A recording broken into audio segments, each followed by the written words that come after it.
Okay.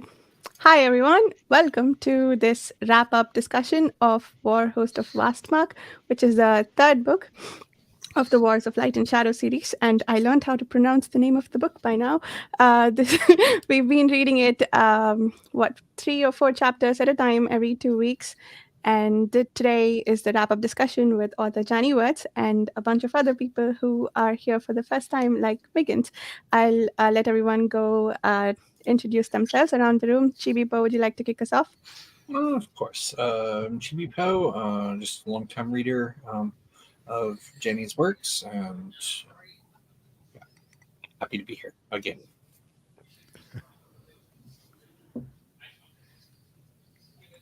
Jared?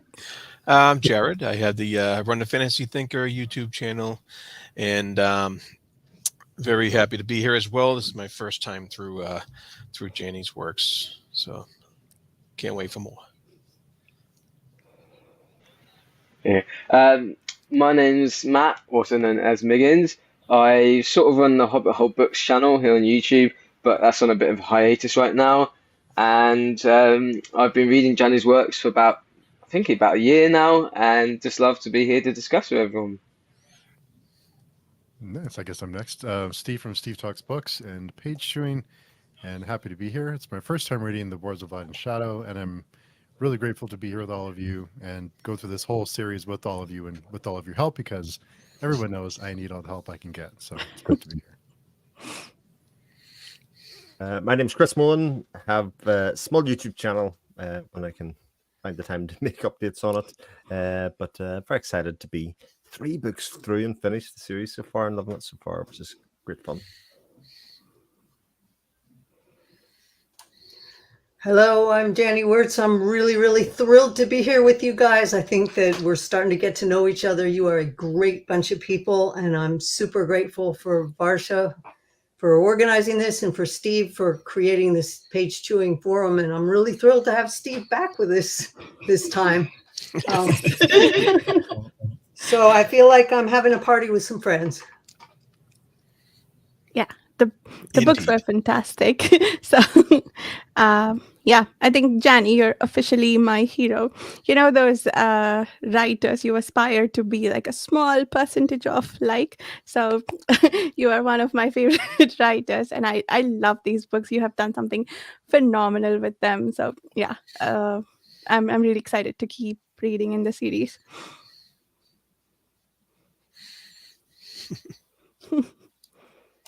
You're about to step up to the next phase. I feel like this is the first 3 books are sort of like the first trilogy, and they kind of ground you in the conflict, the characters, and they get you invested. The next arc starts to plow new ground, and that will accelerate. So sort of I love watching people hit this stage, because the finish of arc 2 prepares you or doesn't for what's coming up. So it's really cool to see you so invested in it at this stage. Nice. As a friend of ours, Parmita, had just asked us that we were all in the chat together not long before that, and she'd said about what our opinions were of the series so far, as to whether we felt there was dead space or anything like that. And I think I and Vars had probably said something along the lines of, it feels like there's a lot of propulsion in it already. We feel like every chapter, every mini part of the chapter, each one of those 3 bits feels like it adds something new to the world, and you never feel like, oh, nothing happened there. So that was time to relax chapter. And especially I think in Vastmark here, it felt like there was a lot happened. Like when I think back from start to finish. Yeah, this certainly was, and it feels like we're getting a lot of unveiling of history, not just a story told, but also just a whole history of this world. I love what you did with the how we're getting little by little, almost as if we're learning along in real life, that we're getting little by little of how all these clans work, and how all the towns work with the mayors and the politics, and you're not there's no info dumping where you're just getting it thrust upon you. It's all part of the story, and it's all coming through like this wonderful learning experience while you're being thoroughly entertained with plenty of characterization and action and stuff like that too. And so it's I love how you put all that together, and I'm curious as to some of your influences, inspirations for some of the different areas on this continent, and what was influenced for specifically the Vastmark in this book, but then some of the other areas too. I would be interested in knowing about. Is that a serious question? Yeah. Yeah. Vastmark came straight out of my head, to be honest. Though before I started writing, I realized I didn't have enough world experience, so I actually traveled a ton. Every nickel I had between 20 and 30, I spent on world travel. The fun part was that I got to the Isle of Lewis and Harris in Scotland after I had written the Vastmark scenes. And it was pretty much like coming home. It was like the rocks look like sheep and the sheep look like rocks. So if you want to visit Vastmark, go hiking on Harris and Lewis. But I had not seen that landscape until I had been there. Now, there were other places that were influenced. Ethaman, for instance, was a bit influenced by Edinburgh Rock. But that particular one came right out of my head. Well, you had mentioned the video on the battle for Culloden. Was that it? In a previous episode of this, and I didn't know if that was influential in the battles that took place here, or was it some of the battles that took place earlier in like the ships of Merioa? I did not visit Culloden Field until long after I'd written Arc 3, but the documentary, the docudrama, Culloden, if you want to see what the influence was for the treatment of war in this series, watch that docudrama. It will rip you apart. But that was the moment where I had done all the research of all of the battles from the Romans up to roughly where gunpowder started influencing things, because I had to mix and match periods because of the restrictions on this world, which I won't go into here. You're starting to encounter them, but they're greater than you think at this point. So in order to mix and match the periods, I had to study all of the battles from history up until that point where the restrictions would have choked off any development. And right after I finished that research, with all of that in my head and all of the wonderful fantasies I read where the great battle solved was the climax of the book, I saw the docudrama of Culloden, and it just blew apart my mindset completely. And I realized how lied to we are by glorifying war, how history lies to us, how entertainment lies to us, how the news lies to us, that there's nothing beautiful about it. And so there was the influence for Culloden. The influence for Vastmark came right out of a song called The Fires of Calais. I don't know if you ever heard of it, where the fishing boats went across to pull the soldiers off the beach. And they were under fire and shelling. It was World War II. And there's an absolutely gorgeous song, I wish I could remember the artist's name, called The Fires of Calais. And that was exactly what it was the emotional content of that song that I was striking for with the scenes in the Haven. It's interesting that you mentioned this particular battle. I think it's the evacuation of Dunkirk there, because I was just the past Thursday, I was at the Imperial War Museum in London, and it was the first time I'd been there since I was about 14 or so. And I was going in, I know a fair bit about the wars, but I actually learned so much there. And going around and seeing the horrors that occurred in the war and different kind of things that I didn't really know much about, especially in World War II, sort of the Japanese front and that I knew less about. And then in my mind, I was going back to, reading Wars of Light and Shadow, reading the battles in Vastmark, and thinking, wow, Janny nailed this, the horrors and the strife of war and the emotions that come with that. And yeah, it's just stuck with me.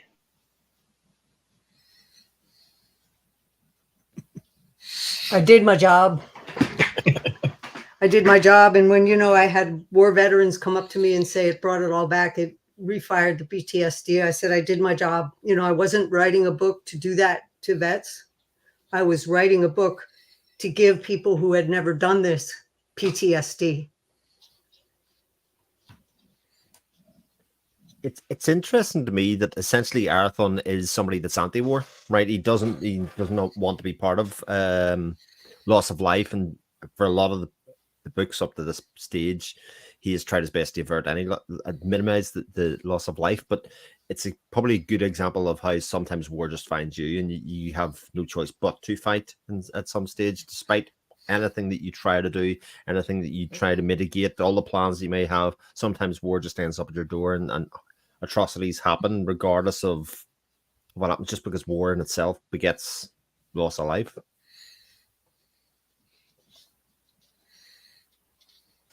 You can watch going forward, because the implications of what happened here are going to carry water going forward through the series. And it's going to come back at you at more than one angle and more than one layer and more than one level. The events that took place in this book are going to have echoes and ramifications that go all the way down the pike. And things that you didn't think were important at all, that just seemed like a background detail to make a place feel like a place. Trust me, I was thumbing pages in the finale, writing the finale of this book, going back to those scenes to be sure that the foundation I'd laid there matched what I wrote in the final volume. So it's been a long time planning. You've said this before, where even the first book has ramifications through to the final book. I'd like to talk about what that sort of plotting is like. Did you plan everything early, or did you build it as you went for some of the books, or how much did you know ahead of time? And on that subject, I think Jared talks about how real the world feels. I think I know people use the phrase, the world feels lived in. I think that's really true for Athena, because it has such a deep history that just comes out organically in the telling. So how much did you fill in the history as you went along, or did you have a big foundation to build on when you started writing the series? I started out by drawing some of the ancient maps before the map that you're currently looking at, because certain features of the landscape have changed. We're talking multiple thousands of years of history, tens of thousands of years of history, tens of thousands of years of eras before the recorded history that I'm really focusing on. And we're on the third age. The first and second age was very defined. So I figured I couldn't write in this world till I knew it. And so actually I started writing back history, and I wrote a start to finish outline. It was one single type on a manual typewriter page in 1972. And actually that outline pretty much followed the major highlights of the entire series straight through. What was it like to write it? How did I keep track of it? Here's a rough idea. This here is a spreadsheet from Curse of the Mistwraith. Happens to be was on the top. That's how I did it. At the top, you got all the factions, and here you got the timeline, and here you got what occurs in each chapter. So I can see at a glance the progression of what each faction was doing, start to finish in each volume, and which scene it was in, so I could cross-reference very quickly right back. I did it all on pencil and stayed with it because technology's changed too fast. I would have had to redo this 100 times if it hadn't been on paper, and paper's very yellow. But and then this is a more detailed chapter map of what action occurs in those chapters that wouldn't fit in the timeline. So each volume has one of these spreadsheets. And then I have file boxes with the back history in it that goes by date. And then I have 1,000-year, I guess it goes by about 1,000 years, about 1,000 years at a time, spreadsheets of the history so that you can see across the whole continent or across the whole world what's happening simultaneously with what. And then there's a whole box of stuff that was written on napkins and scrap of paper. So some of it was very organized and some of it was very organic. But I did know pretty much what went before this. And I also know a lot of what comes after this in order to place this story so that it had that sense of anchoring. That's fascinating. Rachel's here real quick. We'll say hi to Rachel. Hey, Rachel, how's it going? And Janny's broke the internet by showing that spreadsheets don't just exist in computers. Yeah. There's a whole generation or a couple of generations going, what is this insanity that I am seeing? It's almost like she's Unfolding rolling paper. out. Yeah. I was complaining to Steve the other day that I do a lot of my thinking on a notebook, but then I can't go back and search for anything. So it's just there, the one. So Janny, I'm very curious how you do your searching. It's like rolling out blueprints. It is. It's almost perfect for a nautical fantasy in some ways. Is that, you know, those drawers down in the captain's cabin with the different reams of paper, you know, kind of thing.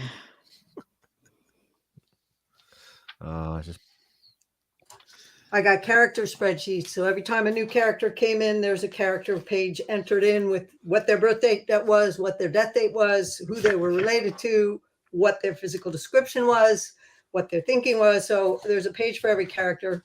There's a page for every faction. There's a page for, notebooks. These go back to when I was in college. Questions I answered readers on the internet way back when Jeannie was going that I printed out. And a lot of this material went into the FAQ on the Paravia site. Just watch for spoilers. So yeah, I kept extensive notes and I just had to pay attention to approximately where it was. And that's not all of it. I have another notebook that covers the language and another notebook that covers the alphabet. And down here,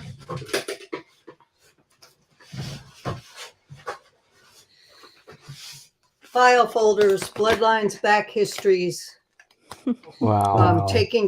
Keeping track of the Drake spawn, keeping track of when certain things went extinct. Mm-hmm. And that's just a part of it, you know, notebooks that go back, handwritten, that are falling apart now. So if you're going to write a long form work and you know you're going to be 50 years working on it, you may as well do it right. Yeah. I was going to ask, when you're writing this, has anything surprised you? But I think you've kind of answered that. Everything's sort of meticulously planned. Not so meticulously that there wasn't time for intuition and surprises, because otherwise I would get bored. If I could predict every little twist and turn, then you would have been able to predict it too. So the solid foundation under it, the direction of the story, the highlights and the moments, the crux points, were very, very well focused, but getting to that point, or how did that character grow to that moment? So that some of that filled in as it was being written. People sometimes say, why did I slow down after Peril's Gate? And the reason was because I had everything up through Peril's Gate in draft, solidly in draft. And so I was just revising it and refining it for all those other books. That's why I could do a book roughly every 2 years, except for the artwork, which took another X amount of months. After Peril's Gate, I had very tight notes. But I was basically pulling all the first things together to get that converge for the finale. And the finale was incredibly hard to write and took a long time, because even though I had tight notes, no stitch could be dropped. And I knew if I ran too many pages, the publisher wouldn't publish it in one volume. And when you see the structure of what happens in the final volume, a lot of people would have pitched the book out the window at the halfway point. It needed to be one volume. You have to finish the story to see the whole thing come in its full glory. So it was very important to me to keep tight control of those last 3 books so they didn't get out of hand and sprawl.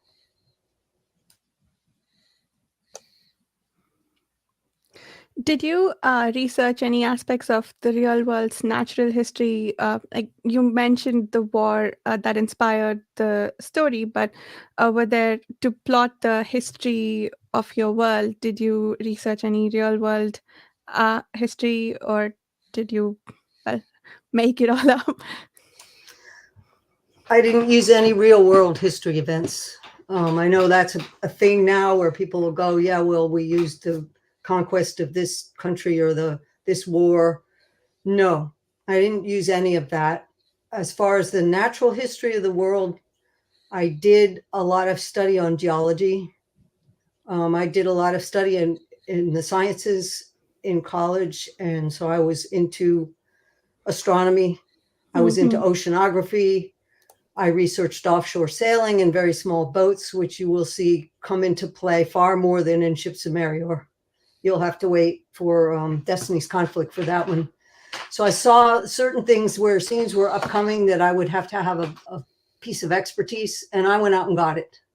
Hands on, I went out and got it, because it just, if you're going to bring an experience home to somebody who's sitting in a chair reading, you have to know what to show and what not. So the world is pretty much made up. A lot of the things about the world were inspired by things I absolutely hate about this one, things that are out of control here. So in a way it was catharsis, because I could say, well, I don't like the track that we're on here, so I can build this world and make that track not happen. So if you look carefully, you can see that some of it is world-class wish fulfillment on my part, because I get so frustrated with short-sighted politics stopping progress in a humanitarian way. So there was a lot of that sort of inspiration built into this world. To Chris's point earlier about how Arathon dislikes war so much, his half brother Lysaea seems to be a bit of a warmonger for his part, especially.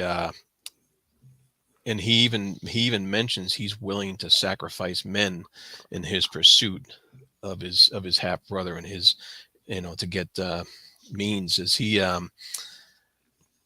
making them so opposite like that, but yet so natural to the page?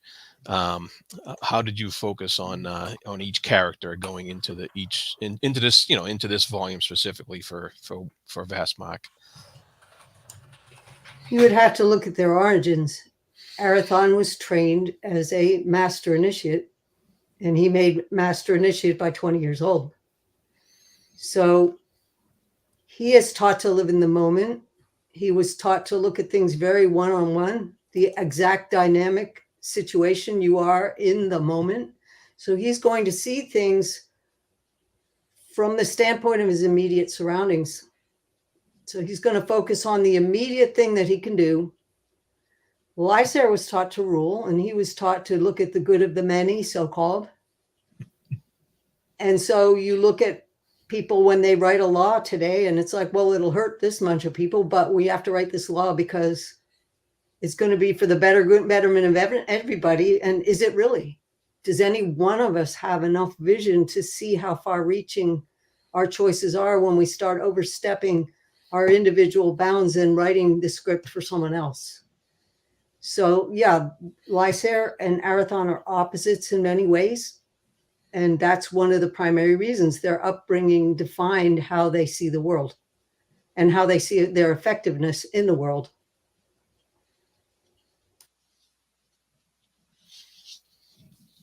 On a somewhat related subject, I'm curious. We said that there are 4 princes, right? The 4 lines in Athera, they all have a gift of Arathon's is compassion, Lysair's is the sense of justice. I was curious about how you came up with that, and just your inspiration for setting it up that way. It feels a little bit like playing with free will, and I love the explorations we have in the series around that. But could you talk a little bit about that, Janny? The reason for why that happened is going into the foundations of what was charter law to begin with. The ruling system on this world is not European aristocracy. And I left those blinders in place because it would have been too much to swallow. But you're absolutely not looking at a feudal system in any way, shape, or form. If you've read The Gallant, you can somewhat get a clue how different this system really is. If you understand that humanity was not native to this planet, and you read Ships of Marior, so you know that humanity arrived as refugees, and you know that the Fellowship of Seven had to swear surety that humanity would not upset the balance of this world.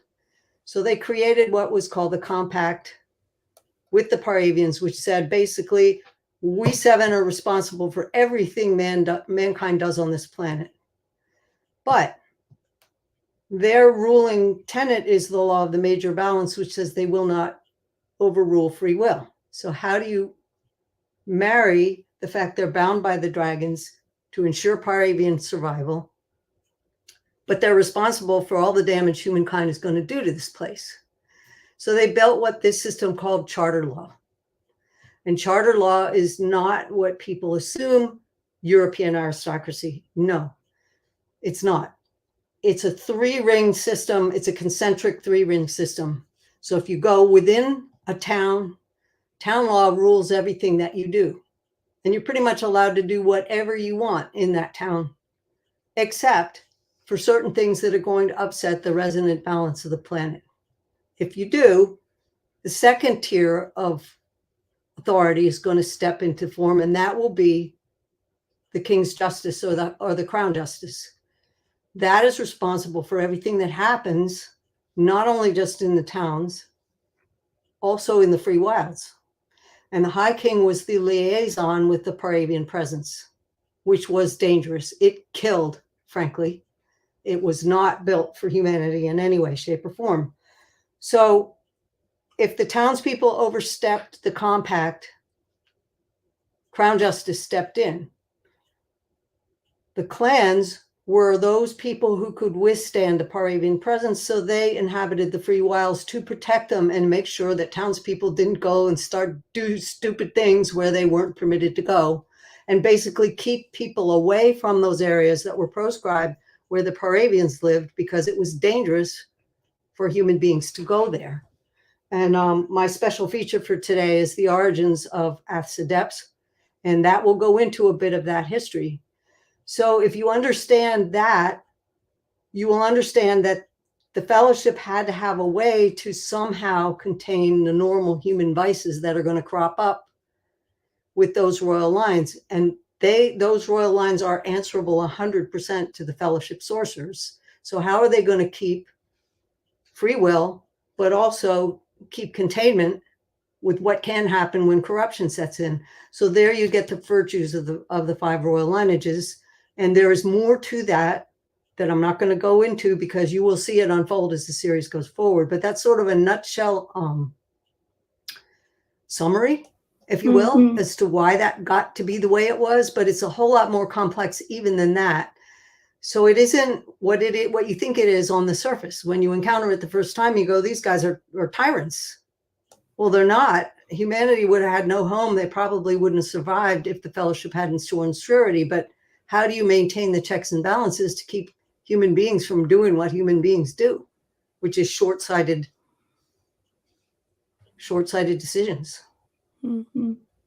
So their choices that created the five royal lineages was enabled them to keep a long-sighted view of what happened. But do the High Kings have power over a mayor in a town? Usually not. Usually not at all. If a mayor in the town does something stupid, or people in the town do something stupid, do the Fellowship get to intervene? No, they don't. That falls to the High King. So it trips up the balance. It trips up the ladder. So mostly the Fellowship does not interfere with what's going on with mankind unless they overstep. And then there's a check rein that steps in, so that man is usually ruling man. They interfere as little as possible. And are the 5 gifts meant to sort of work together so that all of humanity follows law in a certain way, or is it more designed for the kind of people that live in a particular area? They get a high king who's gifted with compassion, for instance, or sense of justice. It was a way to stabilize the succession. And if you understand the succession of the crown lineages, it does not always go to the oldest son. It never does. It goes to the one that has the strongest moral backbone. And the fellowship always choose who the successor is. So the royal lineages, the gifts of the royal lineages, there's more to it, and you will find it as you go all the way up till the final volume, all the way up till Arc 4 starts to dig into that stuff. There's more to it. But yeah, it was a way to ensure that there was stable morality, stable character that would hold those positions, because they were extremely critical and they required a great deal of self-sacrifice. The average amount of years that a crowned successor could hold that position was about 4 years. Some lasted longer, some lasted shorter, but it was not a post that you did for a lifetime. Interesting. Yeah, That is interesting because mayors were elected for life. High kings did not serve for life, or queens. I was going to say it's interesting because Arathon, you know, when we come into this book, there's sort of quite a time jump between between Curse and between ships. So he's kind of been holding that position of crown prince for quite a while by the point we get to them in ships. He will stay as a crown prince until he's elevated to the full status, if he ever is. And you will find out in Arc 3, when you start digging into worldview and the various factions and what the moral high ground is, what does it involve? When you become a fully attuned crowned high king or queen, what does it involve? You're not going to see that until further down the line. So it's not as simple as, oh, we just go and we have this lovely little ceremony and they stick a piece of metal on your head. It's a whole other ball game than that. And you will see it in full living real color. Just, I'm not going to drop the hammer on that one until I'm ready. I think I was very aware, probably more so in this book than the previous books, of a lot of the things that you talked about there, that the Fellowship are not really worried about all of the inner workings of mankind or humankind in some ways, but we were at certain points throughout the book we were going, but surely they must care about this, because if things go wrong at this point in the human thing, they should be here.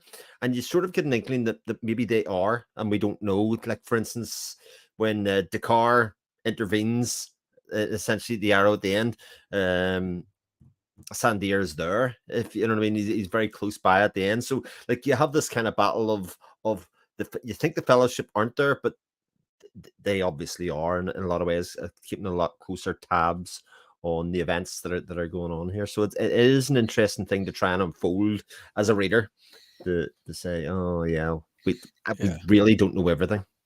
Yeah, and we really get some sense of how the Fellowship is hopping about somewhat in more than we did in Curse of the Mistwraith, because they're dealing with the wraiths, the Deathshears. How do you say that? Deathshears, yeah. And it says right, in the first chapter, that the strength of them is deadly and far too vast for our Fellowship to grapple without help. And then now, and you also have a Sander popping in to save Dakar at the end there, and then they're popping in at various places along the story, and we're starting to get a little bit bigger picture of their involvement and what they're trying to do at this point. Of course, I'm sure there's a lot more going on after that. You realize you're only seeing the interaction with them, with the main characters at this stage. And with human beings, you're only seeing them in a very narrow band of perception. How big is their responsibility really? How much are they involved with really? What else are they doing when you're not seeing them on stage? So I'm not going to answer those questions. You'll have to read and find out. But once again, you're seeing through a very narrow lens. And each book is going to widen that perception of what they are actually doing and how much they're really responsible for and how much they're actually handling moment to moment. And it's a great deal bigger, I venture to say, than you have any clue at this point. You'll know, but you're going to have to get there one piece at a time. And I think it did, starting Warhost, it did quite shock me. We kind of get off to a big start with the Fellowship here. And I think I remember messaging you, Janny, and just kind of like gurgling out all these words, like, oh my goodness. And we get this sense that there's this thing that's so much vaster and so much grander that we're kind of getting little tidbits here and there. And even the Fellowship, a lot of them are sort of, you can tell that they're a little afraid, and you're kind of thinking, well, if they're afraid, what on earth are they up against? And I was surprised to see sort of Desh the Air come back kind of so early. When they locked it up in, I think it's Rockfell, is it? I kind of thought, okay, this is going to come back, right at the end. This is a kind of Chekhov's gun. And then it sort of comes back in the next couple of books. And I was like, whoa, I wasn't expecting this till book, 10, 11. In order to understand what they're about, you have to understand two things: what they're responsible for, what they're doing day to day, and the big question that the series will answer: what is the penalty if they fail? You don't know that yet. That's an Arc 3 question. It will come up. But yeah, so you don't have a clue. And if you think one time around is going to show you everything you need to know about the Mist Wraith, it'll come around again, and it will come around again. And each time you'll see it bigger, and each time you'll see it deeper, and each time you'll see it more. I think one of the things that we do see is how the characters that are on stage, primarily Dakar, I think through a lot of this book, his development is how he is reasoning through the Fellowship's actions. Like, for instance, when he's going through his examination of Arathom's character, and whether he's duplicitous all the time or whether he is as he appears to be, and he kind of works out, well, that's why the Fellowship are siding with Arathorn, because of his training. He's the only one that could handle this. But again, they're only his perceptions of those interactions rather than necessarily the truth. But it's enough for him to change his allegiance as it appears throughout the book. But again, a lot of that those very careful manipulations of both the reader and the story and everything that's happened to kind of say, we sort of get into the habit as a reader of going, yes, oh, court, that's why. Yes, that's why, without, like I say, necessarily knowing everything.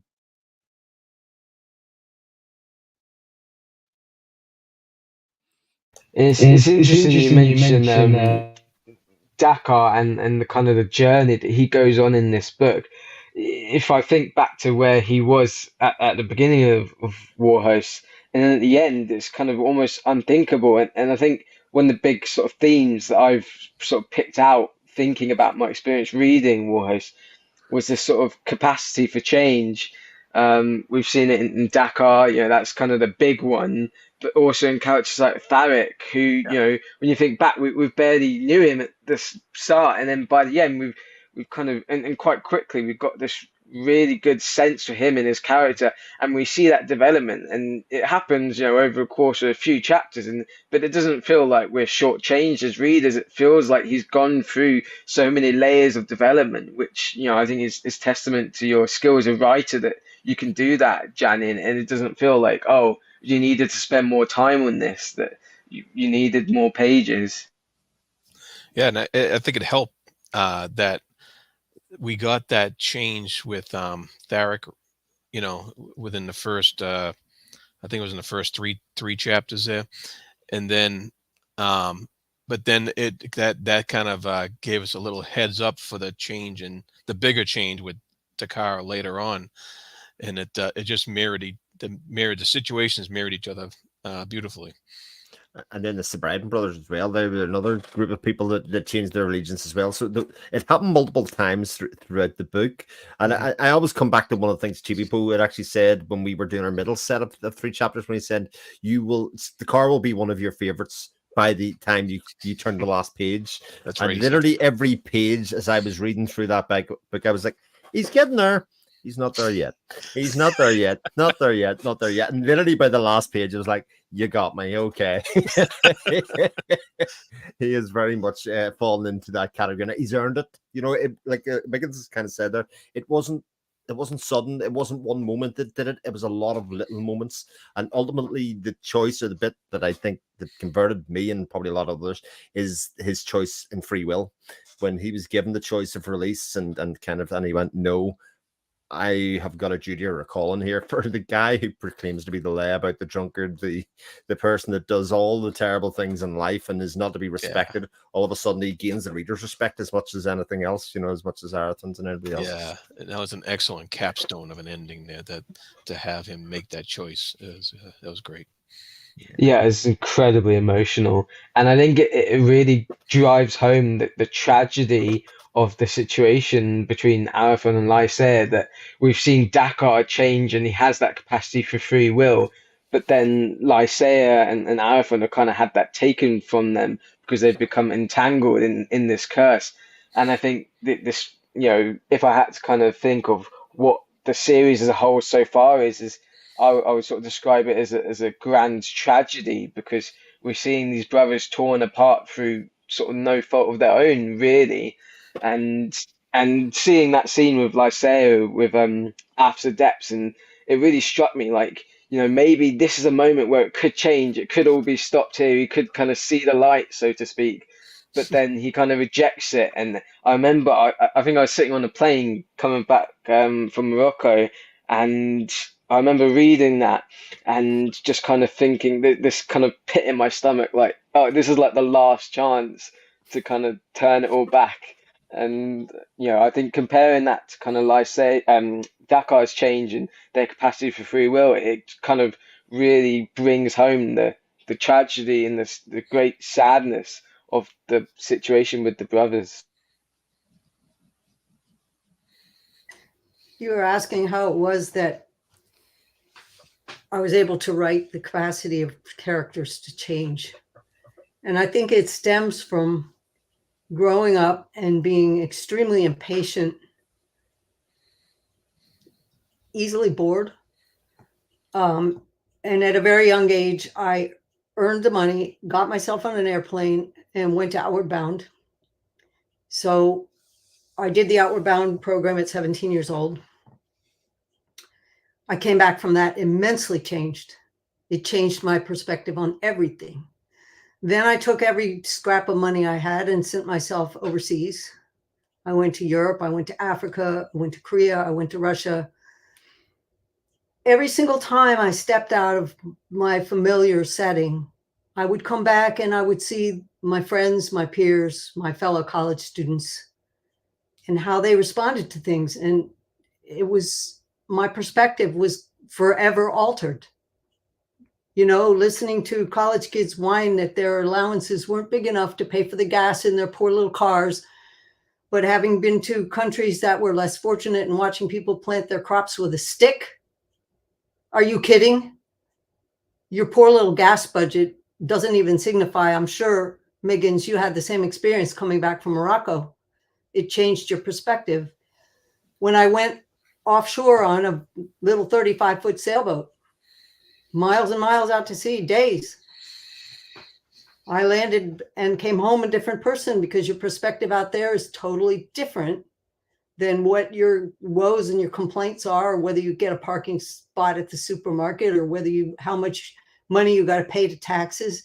It doesn't mean anything when you're wrestling a big storm in a very small vessel, and what you do next affects your survival.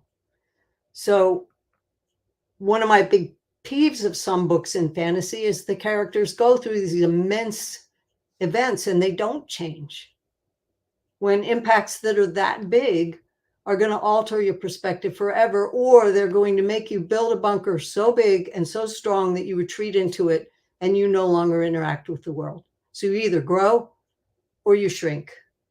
And you will see characters all through the series that do that. They either step outside themselves and step up, or they turn their back on it and build that bunker stronger so they don't have to change.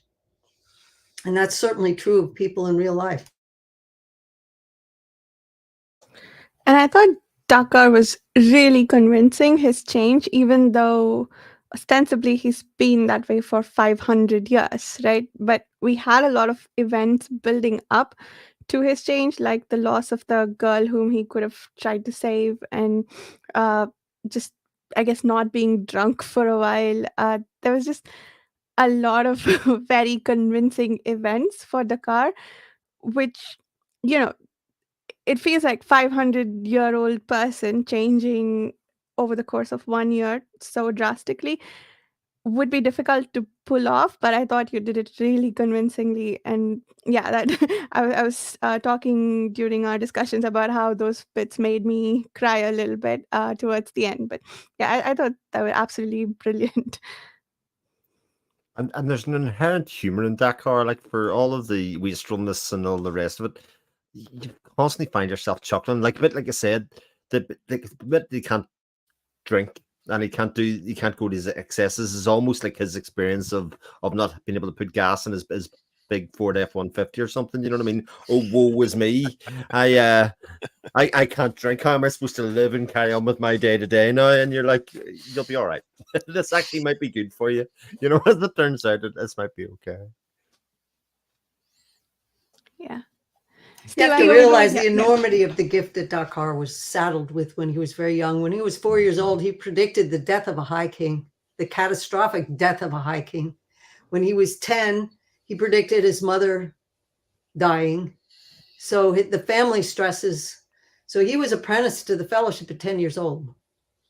So a lot of his character flaws were probably because he was born with too much on his shoulders and unable to handle it. And there's a whole lot more going on with him that I can't say. So you'll just have to read and find out. Nice. I was going to say, Steve, we didn't get to hear what you thought about Dakar's arc in the last discussion. You weren't there, right? Yeah, I'm curious what you think now. Yeah, it's funny because hearing the topic now, I was thinking about Dakar and looking at my notes from the other books we've read, and he was one of my least favorite characters, and now he may be my favorite character. And just seeing that his journey is just the way that he views things and the actions he takes and the decisions he makes, it's like he's a different person. That's really what I appreciated about him and his arc, is how much he's changed and grown over the course of the last few books. But yeah, he's one of my favorites now. I kind of, whenever he would come up in the first book or so, I'd be like, oh, I don't know about this guy. And now I'm like, I love Dakar. He's one of my favorites. Yeah. And sorry, Janny, go ahead.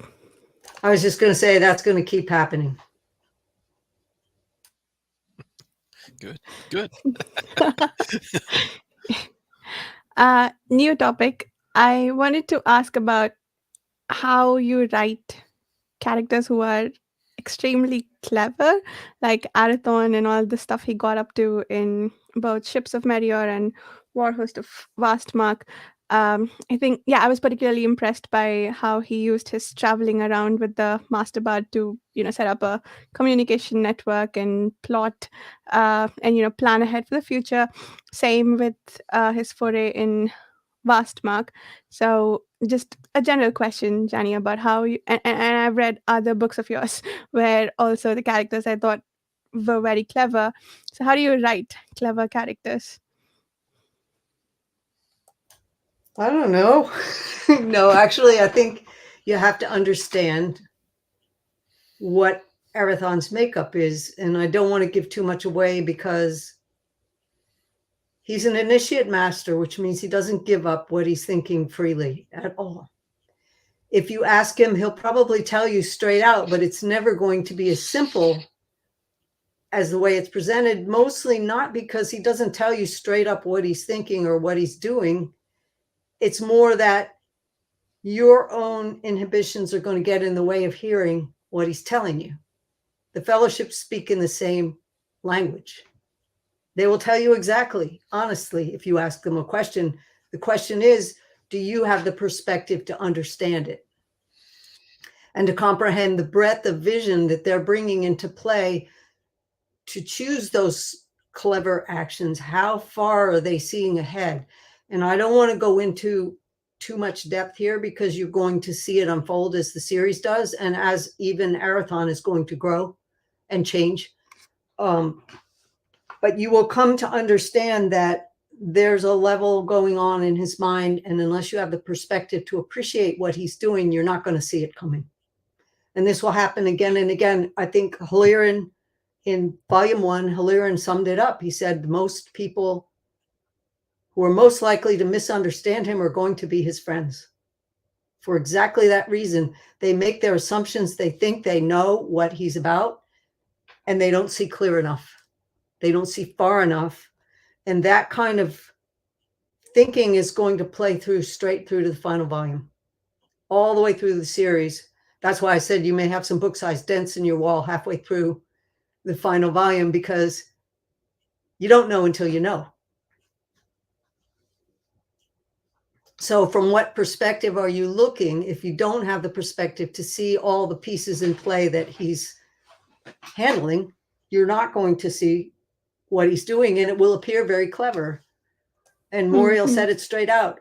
He's not clever, but watch his hands. Watch what he's doing, because that's going to unfold what it is that he's thinking. Does that help? Does that answer your question a bit? I think so. Yeah, it did. I think it's a great question because sometimes, and this goes for real life as well, people that are very intelligent often come across as smug. So, but you can't have Arathon come across as smug because he's loved, if you know what I mean, by the people around him. And maybe the fact that he doesn't say everything or he doesn't actually reveal everything all the time helps and plays into that. But I think that's one of the things like Dakar accuses him of every time he manipulates the situation and it comes out well in the best way. But Dakar's going, well, he's just manipulated. There's like a smugness in what he's doing. He knew all the time and didn't let me know. And he mistakes him, as you probably quite rightly said, for being smug when he just wasn't, you know. Yeah. That ties into his also Arathon also being very demanding of the people around him when they're working for him and he's trying to get something done. You know, there's a reason why he's so demanding. It's because, you know, he has a plan, you know, and that ties in, that fits with it, you know, his the personality and stuff. You notice that a lot when he's pushing around some of the dock workers and stuff like that, and really keeping on them about in other areas too, whatever they were working on in the mountains there.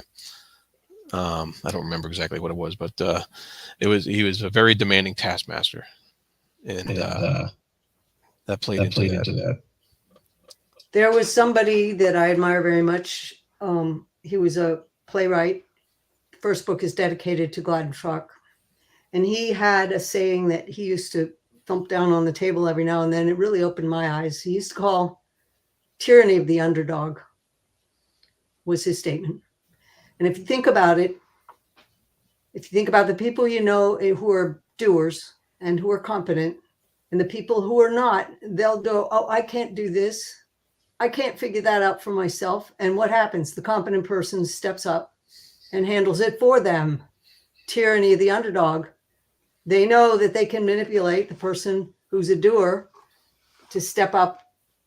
So Arathon doesn't take the bullshit. He doesn't take the bullshit. And secondly, there's certain critical things that are going on in some of those scenes where you think he's being smug or you think he's being difficult or hard on people. Look at the outcome if they fail.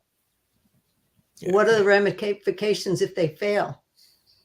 So if you see the hard side on him, what is he actually looking at that would create that situation? Or is he defending his empathic gift?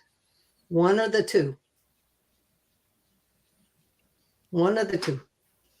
So tyranny, the underdog, is he going to put up with that being an initiate master? Is the fellowship, is Asandir going to put up with that? I doubt it. They're going to see right through that kind of manipulation. They're going to say, hey, stand on your own feet. That's a great saying. I like that. It also strikes me that when we're talking about Arathon, and not just Arathon, but they feel like real people. They don't feel like character sheets, regardless of how you write a spreadsheet and you kind of say there's this, that, and the other one. There's room for them to change subtly, in the moment. There's room for them to grow or to shrink, and that very much like real people can do. Like, you can be the most noble and well-meaning person in the world, but still have a moment of failure. You know what I mean? Those things that can happen in life, and it feels like there's flexibility within our characters to be real and to make real decisions, and do that without necessarily, feeling crafted, if that makes sense. Mm-hmm. Which I think is a great strength. Yeah. I think it ties back to my time offshore in small sailboats and my time in Outward Bound. Outward Bound put you into situations over your head. They gave you just enough training to perform. And then they put you in a situation where not just your life was at stake, but the other people in your brigade. If you're rappelling somebody in a basket down a 200-foot cliff and you don't belay that rope properly, they're dead. So you realize there's no slack for slacking. There's no moment where you can just do a half-assed job here. You either stand up to it and deal, or somebody's going to get seriously hurt and the consequences are going to be huge. In addition, I went to a university where we did not have grades. We did not have averages. We did not have the usual standard of measure.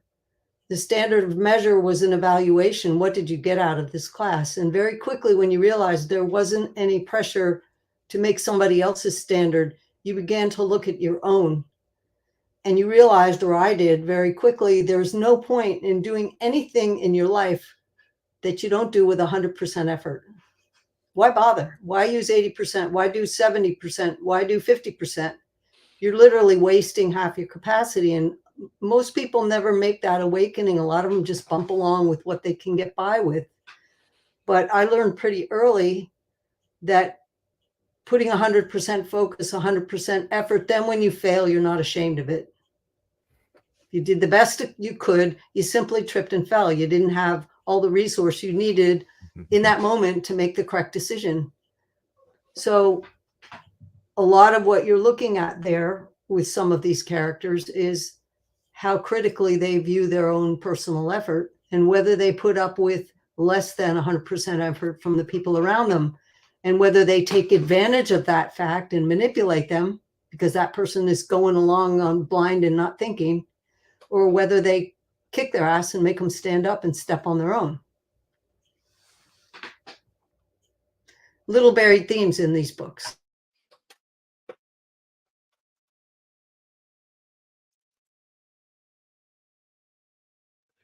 That's what makes them so fun. I'm sorry, Varsha, go ahead. No, go ahead, Steve.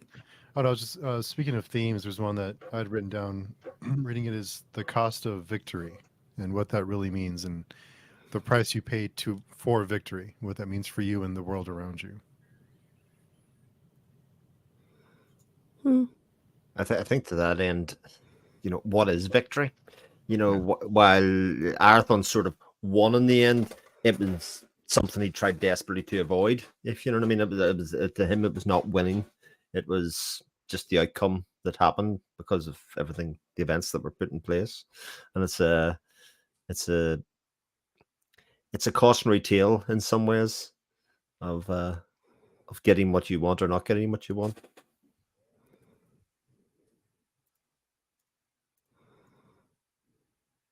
I think you have to look at what point Arathon chose the ground he would stand on and who was going to be affected and how were they going to be affected. And what did Lysair do to bring his following onto that ground? And how were they affected going out? And you will see how the Vastmark community was affected by what Arathon did there. You'll see bits of that in the next volume as Arc 3 gets underway. But he negotiated with those people to bring that war onto that ground, and he did not offer them nothing. So while that they did serve to fight that battle, to defang that Warhost in the most bloodless way possible that Arathon could come up with, they did not walk away empty-handed. So look at what he offered them, and you will see it coming out. Now, what did Lysair's people get when they came home? So there's a constantly tumbling contrast of what is victory and what does it mean, and what happens when you draw the evil onto the home ground of somebody else. How do you handle that? What do you leave them with when you're done? If you can't escape it, how do you? And each time the consequences get viewed from a different angle. So how those consequences are handled and how those characters step into the next round will change as a result of what went before.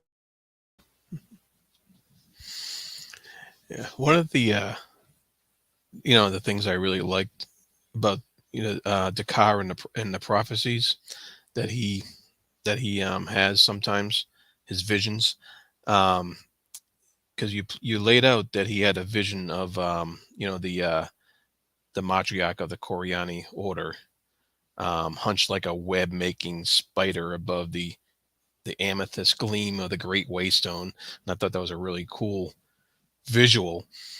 And then how that all played out towards the end, where it was actually Dakar who actually I wasn't 100% sure if he thwarted the prophecy, the vision that he saw, by jumping in front of that arrow, or if that was meant for him specifically. And I love how you play it, because prophecy is a big thing in fantasy all over the place. But I love how you specifically played with that aspect of prophecy in this book in particular. And I'm sure there's probably going to be plenty more Dakar stuff coming up. But I wasn't 100% sure, because the visual is it's a beautiful vision of that the Koryani order trying to play the webs of fate, basically, and then what actually happens later on in a book was surprising, and it was gripping, so I really love that.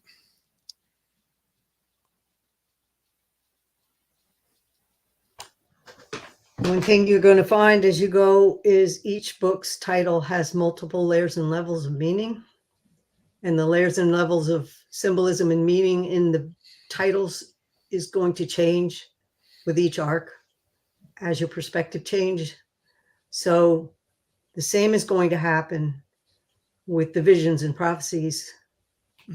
There are going to be layers and levels, and there's going to be all kinds of reverberations and echoes. And you go, oh, you've just seen something that completed a cycle on one level, but you haven't seen all the levels yet. And that's where it gets really fun, because it's like a snowball. It's going to keep cumulatively building, because your perspective is going to continually grow. And each time your perspective grows, you're going to look back on that event or that image or that description, and you'll see multiple echoes, ring ripples that are wider and wider and wider and wider and wider, and touch more and more and more and more aspects of this world and the factions in it, and because everything is interconnected. So in that respect, I liken this to the perspective you gain when you read the Malazan series multiple times. This is not the same approach. It's not the same series, but it has that same re-echo where things are going to connect, because you don't have the perspective. So yeah, from the perspective you are, it's a nice tight story, but you haven't seen the half of it yet. Yeah, I get that feeling already, that I'm going to get a lot more out of a reread. Once again, when I do that, I want to finish the rest of it first, though. Yeah, I think there's a very few series where in the first 3 books of an 11 book long series, I'm like, I can't wait to reread this series. Jennifer's here. Says, sorry I'm late. This is the book that cemented my love for the series. I can't wait to see your journey through this masterful series. I I agree. Like this and with ships actually together. I know they were supposed to be published as one book, but yeah, it's second or third book in. This is one of my favorite series already. Yeah.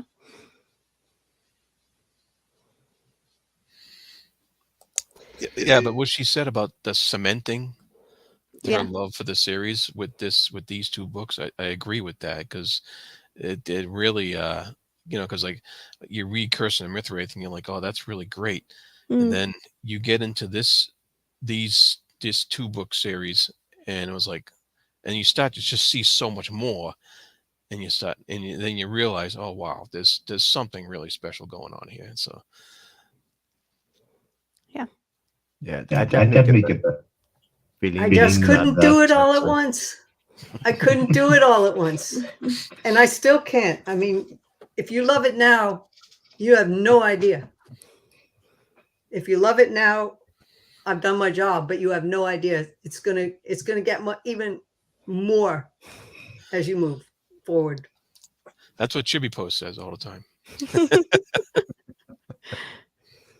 Yeah, it's that feeling like when you get to the end of mystery, in its own way, it could be a self-contained story because it's obviously the beginnings of something, but like what comes next is always kind of in question. I think as a reader, you kind of say, right, we've got this part of the story. It obviously been something bigger, but it could have went in like any amount of different directions. But we get this sort of. I think this arc's very tonally different from Curse of the Mistwraith insofar as it's playful. It's an awful lot more fun in the world, even though there's very serious consequences going on in the background. There is definitely as a lightness to this arc, I think, compared to the Curse of the Mistwraith, and I think that's all for the better of the series because, like again, that idea that you love the series it has multiple layers, it has multiple themes, it has multiple emotions that get tied to it. Those are often our favorite books and our favorite series to read.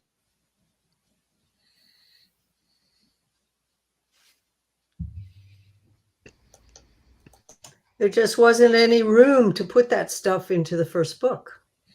Where would I have stuck that in there? I mean, there are little moments. There are little moments when, Dakar wraps Arathon up in a blanket and drags him down the stairs, and leaving Althern Tower. So there's little moments, on top of Killing Tower where Dakar swipes Asandir's robe and he's drinking and he has a cold and he's kind of, so there's moments, but I just didn't have the space in that first volume because there were so many things I had to jam in there and so many things that are jammed in there that in the final volume, you're going to go back and reread that scene and go, oh my God, because it was all in plain view. So it was very hard to play with the little Chinese number game and get everything slid into place so it had maximum impact. And volume 1 just didn't have I didn't have the scope of the pages to do that much. And I really felt that the ending of volume 1 had to be as it was. That had to be the threshold book. But it's a lot like reading any other big series where sometimes the first book, in fact, sets the scene and lays the foundation and doesn't do much more than that.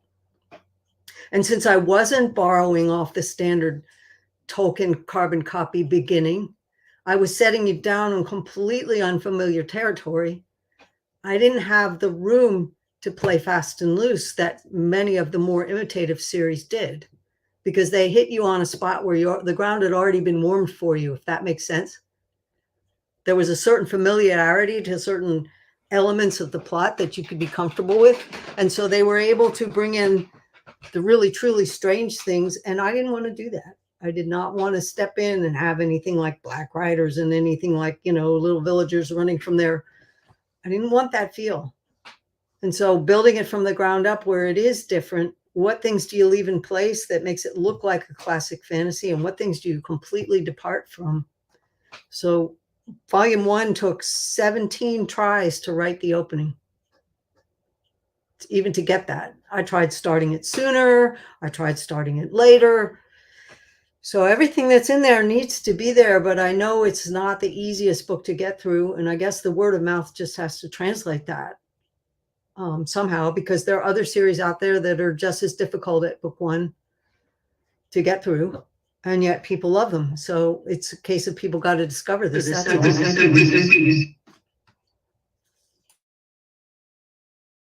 I was going to ask Janny, what was it like, that experience of kind of pitching it to the publisher for the first time, especially, you know, sort of the time period that you were sort of presented it to the publisher? That was kind of like the Wheel of Time that was starting to come out, and that was kind of peak kind of sort of Tolkien-esque fantasy, where every kind of, or a lot of the new books coming out were trying to be that kind of Tolkien copy. So what was that experience like for you, kind of coming in with a very different kind of perspective and pitching that to the publisher? It was difficult because when I first started, I started developing the ideas in 1972. I was 18 years old. I didn't have the life experience. I didn't have the grip on my craft. I didn't have anything of what it was going to take to write this book.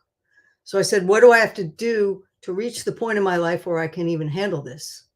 So the first thing was world travel, develop the world, draft as much as I could. I had already read the library as far as reading books, so I already had the vocabulary and the sense of story. But I knew I couldn't write this as my first book out there. And I knew that it had to come out as a hardback. It had to go to libraries. It had to have some kind of staying power. And I would have to build name to do that.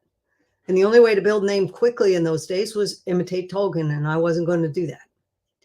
And that wasn't even an option when I started to write this, to be honest. There wasn't much by way of epic fantasy out there. I mean, you had Le Guin and you had Lord Fowl's Bane, and that was pretty much it for new fantasy. You had the Ballantine Fantasy series, you had Tolkien, but it was a brand new field.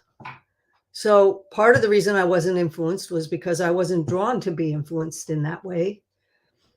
The second thing I understood was it would be very difficult for an editor to wrap their mind about what it was I was really trying to do. And you won't have a clue till you hit Peril's Gate, to be honest. That starts to really crack the ground of what I'm really trying to do here. So I realized I had to write the entire first book and sell it as a whole piece. And I had to have enough track record behind me that whoever bought that first book would have the confidence that I could bring it home for the rest of it, so they wouldn't interfere too much with, even if there were scenes in there, they didn't understand why they were there. So I had editors say, well, you really ought to cut this scene in Curse of the Mistwraith. You need to cut that scene in Mirth of Meyer right out. Take this one out, take out Varian. This doesn't need to be there. And I'm going, for the final volume, it sure does.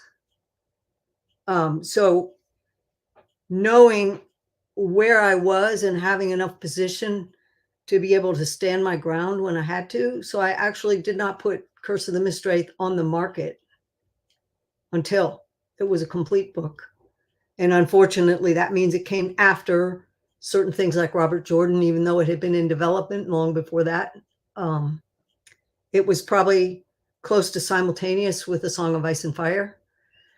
But it took the success of the Empire series for me to have the clout to get this sale through in the form. And then immediately everything started falling apart. I lost my buying editor. I lost the people who understood what it was. And pretty much the publishing industry's changed so badly, it swept the foundation right out from under any support for the series. So pretty much I was on my own.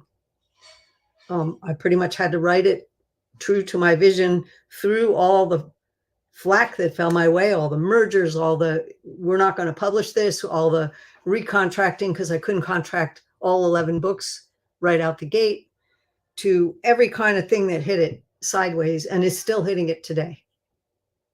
Still hitting it today.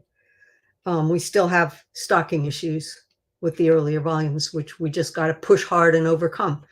So I actually finished it in exactly the manner that I started it, because it was too important to just let it go fast and loose. And I made a lot of sacrifices to keep it that way. Time will tell if I made the right decisions or not, because it was written on purely for love. Certainly, I can't feed my cats on what I'm earning out of royalties. So people go, oh, you extended your series to make more money. No, that wasn't the case, not here. So time will tell to see if that vision can attract the interest and the attention to hold people until they see what it was I set out to do. It's a unique thing. In a time when there's so much stuff happening, there's so much signal to noise, and there's so many unique things coming around the bend. Does this have the staying power? That's not up to me anymore. I did my job. I wrote the book. I stayed true to the vision. And will what happens beyond Peril's Gate take hold with fantasy readers? The only way to know is to wait, because so many are just beginning to discover this at the ground level. I just have to wait and see how they react to it. And believe me, I'm on the edge of my chair doing this, because there's so much coming that you haven't got a clue. And it'll be great fun watching you discover it. Well, it is being discovered now more, luckily, in the world, of BookTube and different things, and hopefully we can kind of keep that momentum going. But my question to you, Janny, is, was there a moment that you sort of first realized that there was sort of a little sort of fandom going around this, kind of going back in time? Because obviously, early on, you didn't have computers necessarily when you beginning this. When was the first time you kind of realized there is a kind of group of dedicated fans that are kind of gathering around the series? I never had that. I never really had that, because back when I started, there was no internet. There wasn't an internet. Back when I started, writers wrote and the publisher did all the marketing and they did all the other stuff. So you wrote the novel, you read the editor, you made what corrections they asked to be made. If you had a good editor, that you got that opportunity to have someone help you shape something, then you did the page proofs, and then it went out in the public.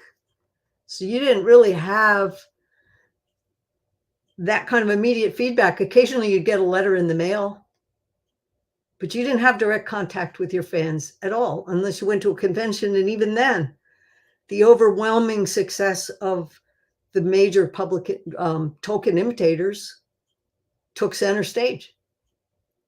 So in a way, you were writing in the dark. Then comes the internet. Genie, I think, was, the first moment when you could even begin to see. But if you realize the size of the press runs of something like the early Robert Jordan books, or the early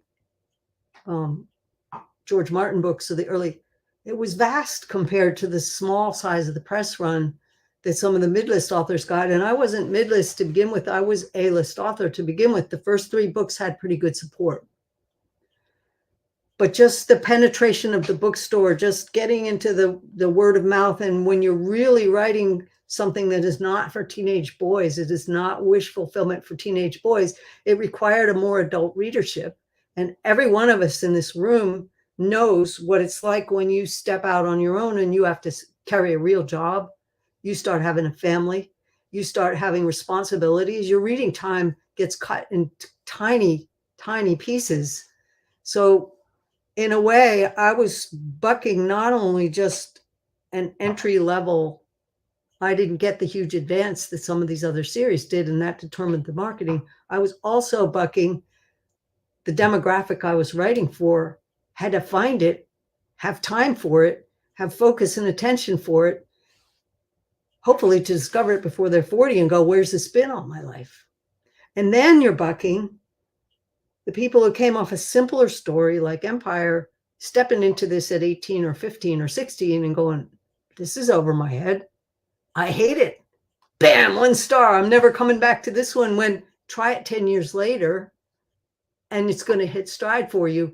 So trying to overcome, what can I say? It's the perfect storm of crazy. I had a vision and I walked right through the perfect storm of crazy. I finished it. Now we get to see what it's going to do. So that's why I'm really grateful for you guys, because you're discovering it for the first time. And it's probably the perfect moment, because that finality is, that final volume is just going to shatter every preconception you ever had. It's going to be so much fun. So much fun. So I'm on the edge of my chair. So it's great fun. But, you know, YouTubers are discovering it, but it's also kind of hit that moment where it's sort of on a lot of TBRs, but nobody's been kicked over the brink, because I think more readers have to get into the latter half of it to really understand where it's going to go. And I'm patient. I've been patient all these years. I can be patient for a few more years longer, but you guys are the forerunners. You're my ambassadors. So does that answer your question about did I get fan feedback? Very little. And, you know, maybe that's a good thing, because I didn't have a huge fan following screaming and yelling when I did something, dragging what I was thinking about sideways. I just didn't have that adulation go into my head. It does sound like you got to write the books that you wanted to write, which I think a lot of people would also, I'm speaking to other authors, they would beg for that in some cases, you know. Although kind of doing all that in the vacuum is also creatively very difficult. I would accept that as well. I can't remember who it was we were talking to the other day, but writing the book can often feel like saying a joke and waiting maybe 6 years, 6 months for the punchline, you know, kind of waiting for people to laugh to see if they got the joke or not. I'm not envious of authors in the creative process that they don't always get the feedback as soon as they would both need and like, you know. So fingers crossed. One of the things that really helps a book is when there were delays between releases as it was being written, the fans would speculate as to what was going to happen. And I didn't see a lot of that happening. There was a tiny bit of it on the Paravia forum, but really it was just a very few people. So that can grow a series. The fan enthusiasm of guessing where things are going to go next. And of course they can't guess. And so this series is going to lose out on that. There's nothing I can do about going back in time to fix that. But there are a lot of people starting to read it right now. And so maybe we'll get some of that going. I don't know what the future is going to hold. So on the good side, nothing went to my head and I wasn't steered by public opinion at all, or even editors at all. On the other hand, who knows how it's going to make up the ground? I have no idea.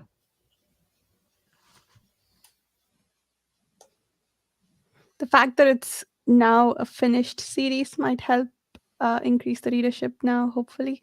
But yeah, we'll see. Hopefully this sort of enthusiasm gets more readers, because it absolutely deserves more readers. I think all of us here love the series. So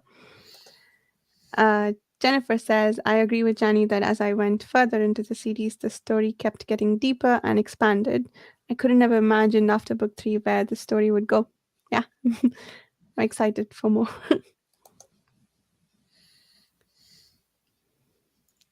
And there's a lot of us still going with it. Like for all of the things that people, you know, you'd say people fall off the first book or whatever it is.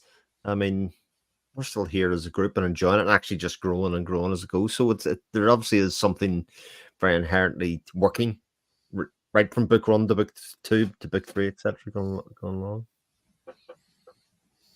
I hate to say it, after my Twitter rant yesterday, I also didn't do cliffhangers. I didn't cheat. And there's certain, when you hit an arc finishes being volume 1, Warhost, real easy to stop right there. It's a very complete finish to Warhost. Real easy not to go on. So if you look at how the books were distributed and how certain things that occurred in the publishing industry caused things to fall off, it was real easy to have the series drop out of sight if you didn't see it or didn't know it was there. I still see readers say today, after Peril's Gate, I didn't know you were still writing. What? So not using the cheap trick and the cliffhanger probably counts against me too, but ethically, I just couldn't do that to you guys. I had to give you a pause point. Every single book had to have a wrap moment where at least you could stand there and say, the story can rest here before you go to the next one. So I think that's a count against me, but that was deliberate. I have only myself to blame for that one because I didn't cheat. I actually appreciate that. I like your endings. Your endings are outstanding, and that makes me want to have more on that world, and it makes me very glad there is more, because I just want to. I jumped right into Fugitive Prince when I finished this because I couldn't wait, and because I want more of that kind of that excellence. You call it a stick in the landing. I want more of that. Yeah, I tend to find that cliffhanger endings often make me angry. Especially if there's a gap between publishing. Otherwise, we don't obviously have that problem with this book. But often it's like, as you say, it's often cheap. Whereas your endings are come to a climax, come to a resolution, but that offers up possibilities. It's almost like being, having a really nice pint of Guinness or something going. I would like another one. I'm kind of thirsty for another one. I've just got like a taste for it, and queue up another one while we're standing there. Jacko over here, eh? Don't wait, jump right in. But yeah, I definitely wanted the carrot and not the stick. I didn't want to manipulate people. Let them come back to it because they love it, not because of some cheap trick. But I think something you did that was really good was that it's not a cliffhanger, but there were kind of little elements that kind of at the end you kind of give us a little sort of hint of where the story might be going, or little kind of teasers that kind of keep us wanting to come back to kind of find the answer, even if it's not like a dun dun dun cliffhanger, Yeah, well, there's plenty of depth, and there's plenty of potential for lots of different possibilities going forward. So it's just really good. It is part of a long form work. You're not meant to know that you're at the ending, though a lot of people thought Storm Fortress finished the series. They honestly thought that was the end, even though it's not. And even though, if you think about it, no, of course not. But so, yeah, the other thing that throws people reading these is the arc sequence. Having started Fugitive Prince, we're starting on the third arc. We geared back. It doesn't begin at the same intensity or the same place. We're building towards worldview in arc 3. So if you think about, there are no cliffhangers. There is that double whammy plot structure all the way through arc 3. Each book is going to have that midpoint turn. But arc 3 is 5 books and it's really one story. It is really one story, and the tipping point is Peril's Gate. And then the pace will accelerate tremendously after Peril's Gate because the foundation for everything has been laid. And now I'm going to start lifting the perspective beyond that. But a lot of intricate stuff is already in place for that launch off into the ether, which is going to make the series really be different and be what it is. So expect that arc 4 was going to gear back, and then it's going to build to an even bigger climax point in Storm Fortress than Warhost did.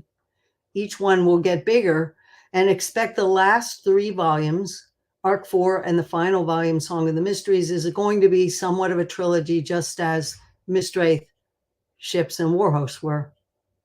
So if you think of arc 4 and 5 really as a trilogy, you'll fare better. So even though people read the beginning of arc 1, beginning of arc 2, they still don't get it. I still see reviews that say arc 4's beginning just didn't have the ring that the finish of arc 3 did. And I'm going, we just started arc 4. You have no idea what I'm building towards. Read Destiny's Conflict. Now you're going to get your arc finish. That's going to ring it home. So how do you get people to understand this is a story in 5 arcs, and it builds, and each sequence is different. The starting point is going to lift you beyond where you were at the end. So we're stepping into unfamiliar ground. And each book in those arcs is going to gain pace. Each one will build faster.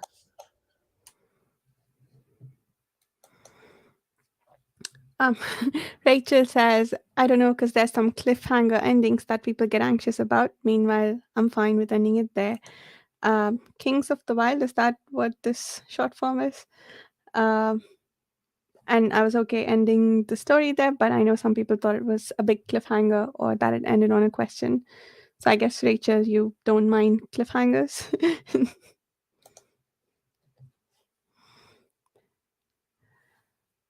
um, yeah, I think.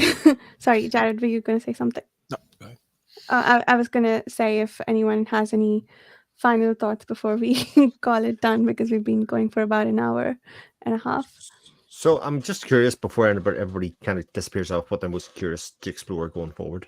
You know, what are the plot points, or what are the character arcs or whatever. For me, and we got it floated a bit throughout the book, kind of interspersed very, very lightly, was the Coriani bit, who kind of seemed like they're fumbling about a little bit, trying to maybe put their stamp on the world, and they feel like they've got all the tools, but as we've seen, they need carefully managed as well. Sethfair basically stopped them from killing themselves. You know, they've got a change of the guard happening between Moriel.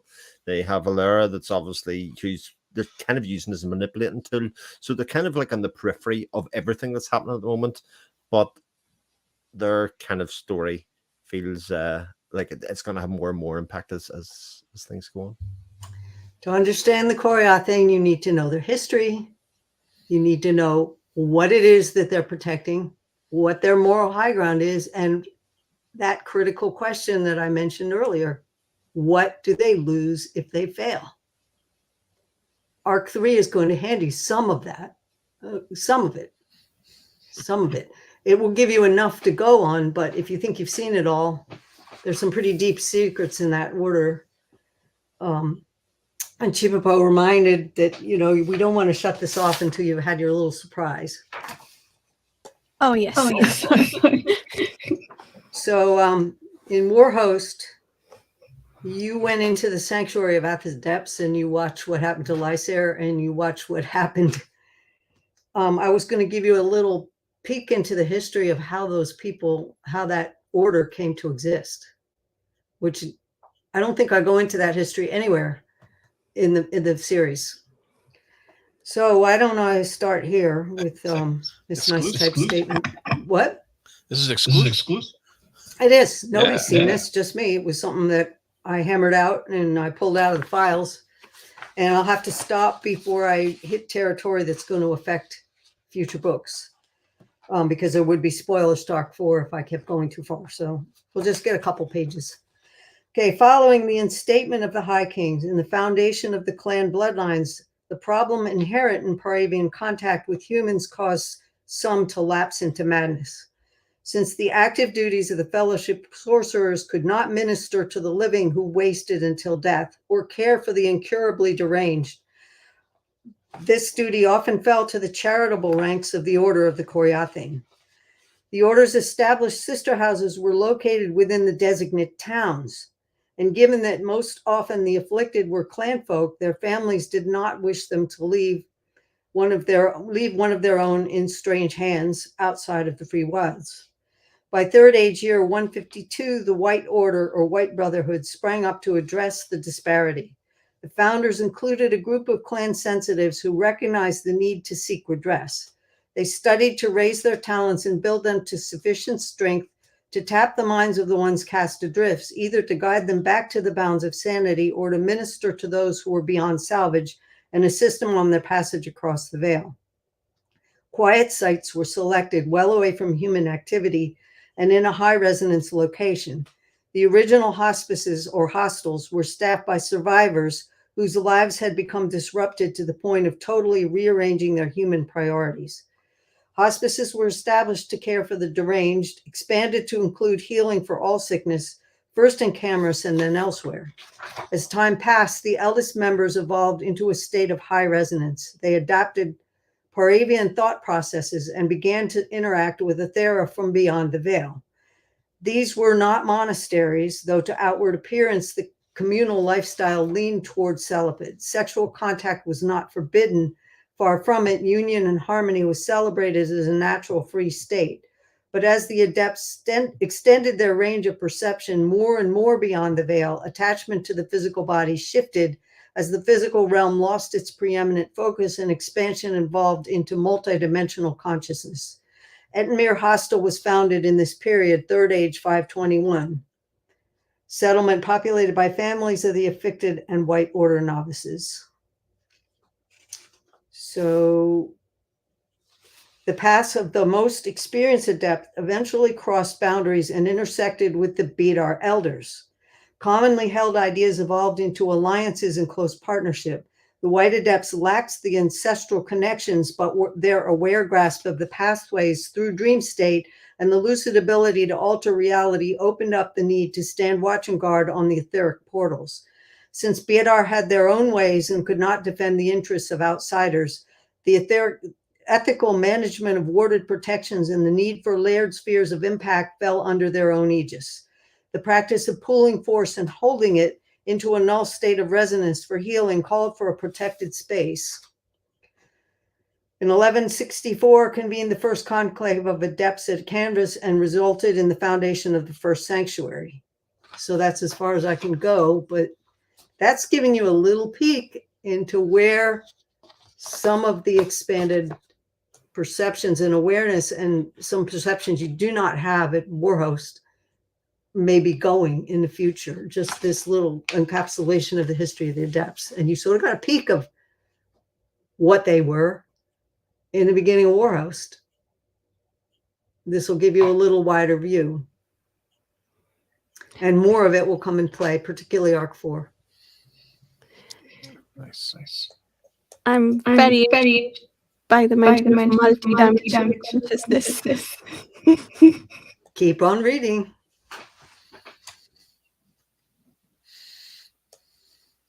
I think someone else was saying something as well. No. No, Oh, good.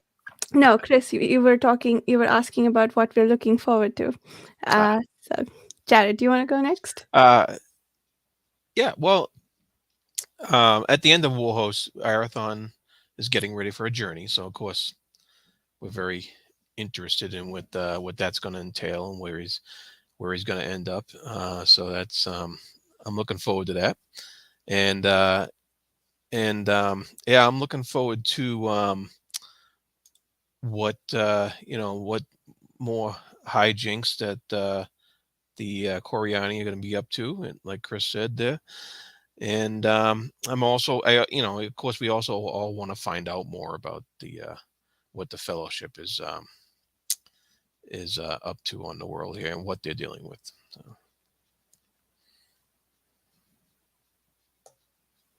Matt, do you want to do your? Yeah. I think like Chris, one of the big things I'm interested in is the Coriathane, because they've kind of been on the periphery for the last couple of books, coming a little bit more into the kind of the center of things in Warhost. But one kind of gets a sense, like the Fellowship, that they've kind of been there behind the scenes, and I kind of want to get a sense for what exactly their purpose is and what their kind of role is in the story, because clearly we can see they're kind of at odds with the Fellowship. And of course, I want to follow Arathon and Lysair and their story, and kind of in Mistwraith and then in Warhost, they kind of they're very different books, but they do kind of end and they kind of follow a similar kind of arc in the sense that there's kind of a chase leading up to a big battle, and then they part, and then they kind of chase one another into another battle, and that can't kind of go on forever. So I'm kind of eager to see, well, where does their story go next? How does it kind of differ? And then the other thing that I'm really excited for, and I think we're going to get a little bit more on this based on what Janny's been saying about the worldview that expands in the next arc, is kind of what's going on kind of off-world, and kind of some of what the Fellowship has been up to in other worlds, and the perils they're facing there. But yeah. If you want to play extreme games after you finish Peril's Gate, or no, not after you finish Fugitive Prince, if you really want to dig into extreme back history on the Coriathane, that will absolutely blow your socks off and turn them inside out and unravel them. The Sundering Star short story, it's just 25-page short, will totally fry your mind as to how far back I was looking in history in even just one direction, even in the human direction, the human dimension of this story. But if you want to dig into that one and get your mind blown, be my guest. I sort of recommend you read Fugitive Prince first. Not really. I mean, it isn't going to spoil anything, but there will be some things that happen in Fugitive Prince that won't hit quite as hard, because you'll sort of see another facet, but it won't spoil anything. If you read any of those shorts, except for Black Bargain, I would definitely say hold that one until after Storm Fortress.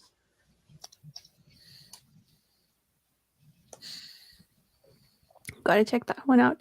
I am eager for more Ilera and Talit. I loved both of those characters in these books, but I also want more of them. I was saying in the last discussion that, kind of like Ships of Merior and Warhost of Vastmark together were sort of Dakar's book. I want an Ilera book almost. But, I'll just be happy with more Ilera and Talit. And also there was this one bit that was teased in Curse of the Mistral that we didn't see expand. There was a unicorn that we saw very briefly, and a sorcerer who was sleeping. I want to see if we can get more of that in the next arc. Chibipo, without spoiling anything, what are you most excited for us to find out?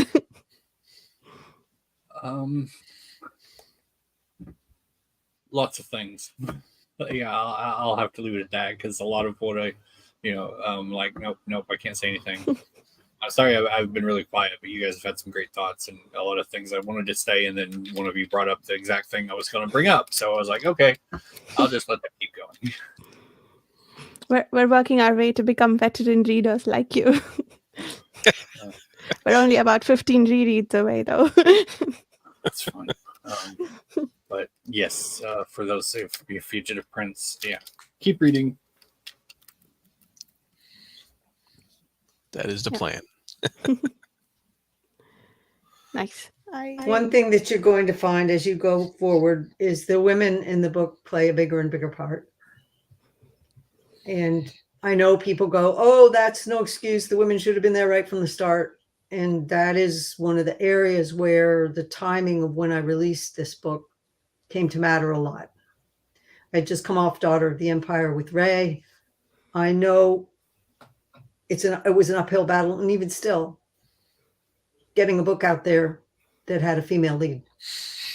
So you have to pick your battles.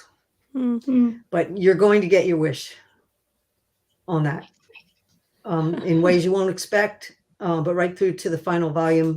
Trust me, the women do not have small parts in this book, not even close. That's awesome to hear. But excellent. Sorry, go ahead, Chris. I was going to say, Talit, again, such a small time she's in Warhost, and you just kind of like, you're gasping for more of her as a character, as somebody that has her own thoughts, despite her upbringing and all those other things that are there, her allegiances that were there beforehand. She is smart, capable, intelligent, and has her own force of nature about her. Like she's not somebody that's just a doormat for anybody, and just can't wait to see what happens to her as well. Like, absolutely. Yeah. But I am curious, if you had your way, Janny, would either of Lysair or Arathon have been female characters? Ooh, good question. Yeah, people have asked me that, and the answer is flat no. Flat no, for a very good reason, for an extremely good reason. When somebody suggested, it's been suggested to me, oh, why didn't you do that? It would have changed the entire dynamic of the book and the entire dynamic of the series as a whole. I'll tell you what, come back to that one when you finish Song of the Mysteries and ask me, would you really want it to have been different? Because everything that went into these books was done deliberately. And I did have to play a little bit of a tap dance for the time that it was written, but it wasn't like I couldn't write a female character. I certainly established that with Sorcerer's Legacy, which was my first novel. Certainly never had female characters be weak or be just strapping swords people that went around gutting people. I didn't fall into the cliches. Just with Light and Shadows, you got to wait for it a little bit. But if you actually go back and you look at volume 1 with the perspective that you're going to have when you get further down the pike, you're going to go back to volume 1 and realize the female characters in that book are not powerless. They're anything but. What made you think they were was your own blinders. If you look at Maynol running that entire kingdom and standing up to Lysair, if you look at what roles those female characters play, of Elara already starting to question and defy her order and step into the orbit of the Fellowship of Seven. Enithan Tour, you have no idea who she is yet. She was not just a little set piece that's going to disappear. There's an immense story to her. When you go back to volume 1 from the perspective of the finale, or even the perspective of arc 3, and step into that, or arc 4, you're going to realize the female characters were there all along. You weren't looking for it because you said the men have more speaking parts here, apparently. But sometimes the power was not in the men's court at all. And there are powers at work in this world that you have not got the perspective to even see yet, and yet they are there. So I think my little piece of fire it back at you is come back to me with that question at arc 5, and let's revisit it and see what you think then. And did I put my foot wrong? And then I'll take any criticism anybody wants to throw at me, because I know where this is going, and I think you'll be satisfied. Nice. Could be wrong. I haven't got the early reviews out of the final volume, but I do know what my beta reader said, and I do know what my copy editor said. And all of them were like, holy crap, we don't know how you pulled it off. It so exceeded what they expected. So we'll see. No excuses if I screwed up, but we'll see. The female characters do feel very fleshed out. I think even from the beginning, how Elara was introduced, I think having rebellious thoughts. I loved her character, like right from the beginning. I was more curious, since you said you have to pick your battles, whether if you did feel like you could sell a book with a main female character, if either of them would have been female. But yeah, it seems like it's not. The climate of the Tolkien imitation was not kindly to female-led books. I was not writing Tamora Pierce. I was not writing YA. I was not writing for the demographic that was going to go for that. And honestly, women writers were not writing women's type of books. So the whole paranormal romance thing hadn't happened yet. The whole Anne Rice vampire thing hadn't happened yet. So, and also just having come back off of Empire series with Ray, I didn't think I had anything to prove there in that arena. And also take a look at what I was trying to support here, an 11-book series in 5 arcs, all big fat books. Hopefully I would have stayed on the A list. Hopefully I would have had the backing. I had to get as much backing as I could cobble together to be sure it had the longevity that it would. And if you look at the honest numbers, Ray Feist, Magician, which is the young boys going out and doing the traditional fantasy thing, has outsold the Empire by gabillions. And the Empire has outsold Wars of Light and Shadows by more gabillions. So what kind of risks were I going to take given the marketplace at that time? So would I do it differently today? I'm not sure, because the series is so solidly laced from beginning to the end, the way the ending ties up, and it ties back so strongly to so many of the events and characters that began the book, and you'll follow those characters all the way to the end. I grew the women's parts slowly, but they are in no way insignificant. And like I said, you go back and read volume 1 from the perspective of arc 5, and you realize they're not insignificant at all. What made them seen that way was assumptions.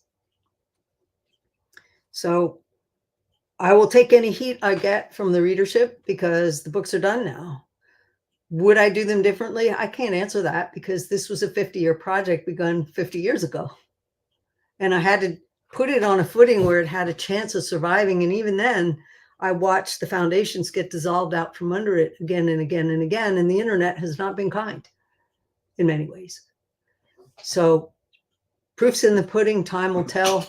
We're never the ones that decide what lasts and what doesn't. That's the next generation's problem anyway. So I sort of had to throw the chips and let them fall where they may. I sort of want to see Varsha get really angry after reading the 11th book, though, even though it's unlikely to happen, right? Like, no. How do you mean get really angry? Because there'll be no more story? There's no more story to this section, War of Light and Shadows. That I've wrapped it up very tight. But is there more to be done in this world? Holy crap. You have no idea. But I got to be able to do it in such a way that I can afford to feed my cats. Yeah.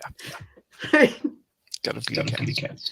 I don't even know what my future is going to look like at this point because I finished my contract out. Mm-hmm. So right now, I don't know what I'm going to do. I mean, I know what I want to do next, but I don't know what the market will support. I don't know what the readership will support. It's all up in the air. And luckily, I got a bunch of art deadlines right now that they're paying the bills.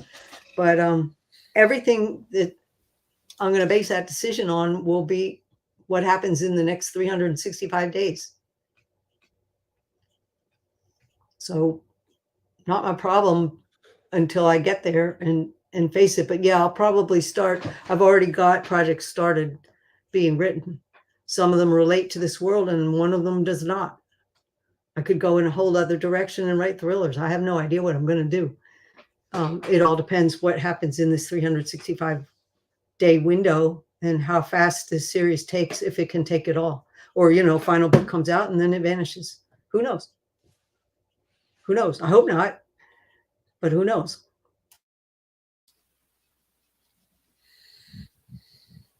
$2024, the year, Janny. That's what we're shooting for. I like that. Speaking of the books, the final book is coming out for pre-order this month, yeah? Or was it November?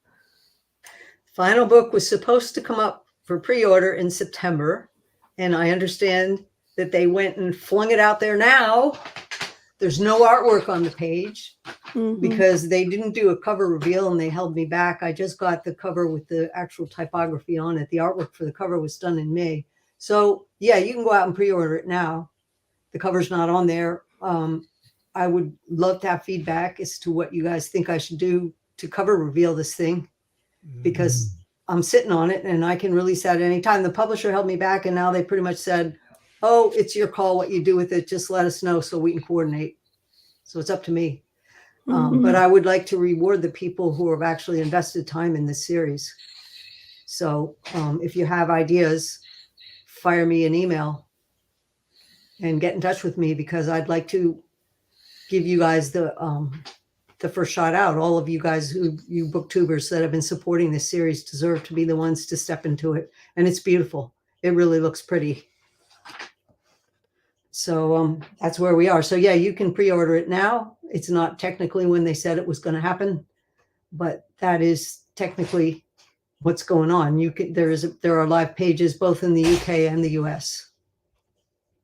I'm still trying to battle through the disparity. What I was told before my editor left, convenient timing, was that they would put the book to press in November to give the time for the books to reach the USA. So there would be a simultaneous release in May. The pre-order pages reflect that May 23rd is the release date in the UK, and the US has been staggered to July. I am not pleased. This was not meant to happen. If there was a press date to November, that gives them plenty of time to put the books on the container and get them over here. So I'm trying to sort that. And the option I was given right off the bat was, well, we can move it all to July. And I said, no, you promised the readership the book in May. It's coming in May. But I'm trying to get that simultaneous release adjusted back to where it was. In short, they made me a promise and they broke it. So I don't know what's happening New editor just started in on the job. It's taking time to sort out. So the pre-order pages are going to reflect that. That's not good news to me. That's not what I was told or promised. If that happens, there's nothing I can do about it, but I figured the readers would rather have that book in the UK in May than wait till July for everything. So it's opening the gate to all kinds of problems, but this is typical of what's been going on with this series. You know, one thing gets shifted and moved around, and I just got to scramble the best I can. So numbers talk, but we don't have the sales right now for me to have the muscle to shift any markers. Even getting audio on book 1 right now, they're pretty much flat refused. We're getting the audio book 11. So what can I do? Get the word out there. Maybe we can change this. I'm not going to stop fighting for it, but it's driving me nuts because I know there's a readership for book 11 or book 1 in audio. It would change the picture immensely to get it out there, but I don't have the rights. So there are a lot of people sitting on BookTube that have it on their TBR. Get off the dime, folks. Yeah, it's another big chunker series, but I promise you won't regret it. Jennifer's asking where we can go to preview. Amazon has it up. I believe one of the UK chains has it up. I know that there was an independent had it up. So just go to your Barnes & Noble has it up. You know, the big chains are. I don't know how many of the independent bookstores even know the book exists.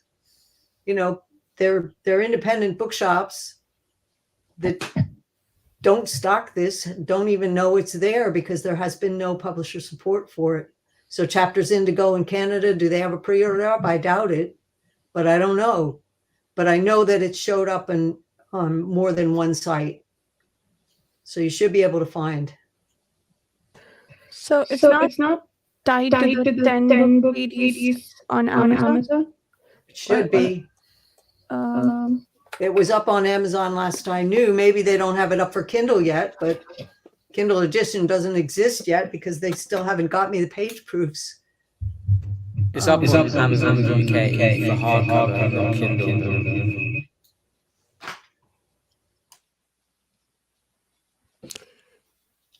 Yeah. Lovely link. Cool. You can copy and paste it in. Yeah. Just to let you know, there are glitches when people are coming to me and saying there's no paper book.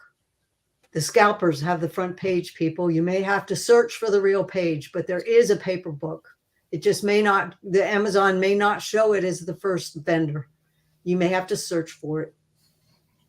Oh, here we go. Chibipo gave you the ISBN for the pre-order. So yeah, you can find these books. It just may take some kick in the system because the algorithm is not punching it to the top like it should, because not enough people know it's there.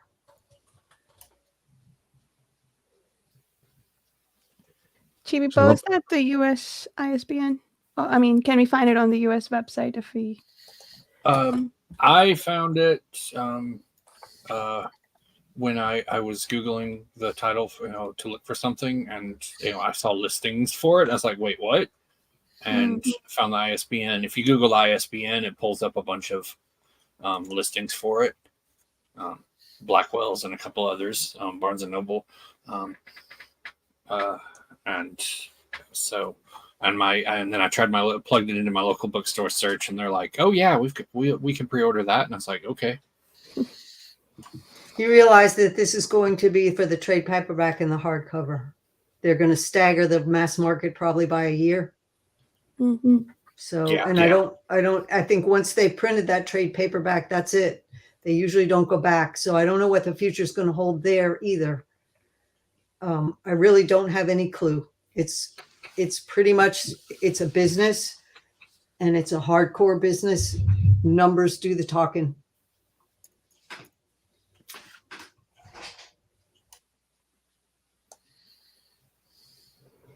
Yep. So we have the links here, and I guess I'll put the ISBN in the chat in case you have difficulty finding it. I can't find it on the US Amazon website, so maybe that's going to come up a bit later. But let me also put that up for a bit, so it's helpful to search. But yeah, it's up for pre-order and releasing in May, hopefully. Yeah. Nice. Not hopefully in Britain. The Okay, May okay, date, cool, the cool. May 23rd, I believe, is the release date in Britain. It was July that I got the report that it was July for the US. So Amazon may have it up. You just may have to dig for it. I'm not sure where you would find it. Barnes and Noble US may have it. Somebody, Mhm. it was Chibipo found the US listing for it and it said July. And I ran back through my agent and clobbered the publisher and said, what the heck is going on? I still don't have a clear answer. Stressful. Yeah, I believe the first one I found the U.S. listing was the Barnes and Noble, and then it said July, and a couple other local bookstores had that as a date as well. So I was like, wait, what?